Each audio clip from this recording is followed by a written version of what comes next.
aja 23 bulan itu ketemu sama polisi itu kalau bisa dihitung cuma 3 kali kalau nggak 4 kali. Yang pertama pas aku jualan jamu, dia buka koper, buka tempat jualanku. Untungnya pas itu aku juga mau laundry, jadi baju tak campur jamu-jamu. Terus habis itu jamu aku ngangkat sendiri 2 kali. Ya aku bilang ada party di tempat sana, aku nganterin buat minuman party tradisional drink, aku ngomong. Oh ya oke lah, jalan.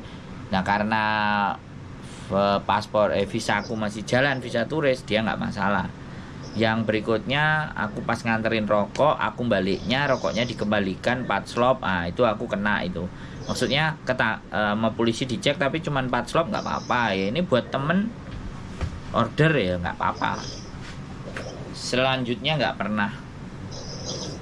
Selanjutnya cuma musuh orang-orang imigrasi itu aja ya. Bim salah bim. Kaki saya tak geduk 3 kali di tanah sama imigrasi, ya masuk-masuk. Ya sudah, kayak gitu aja, so simple. Jadi sekali lagi aku cuma ngomong sama Samen, nggak usah takut kalau Samen nggak ngapusi wong, nggak usah takut kalau Samen itu nggak ngakalin orang, nggak usah takut kalau Samen nggak nyalain orang. Udah.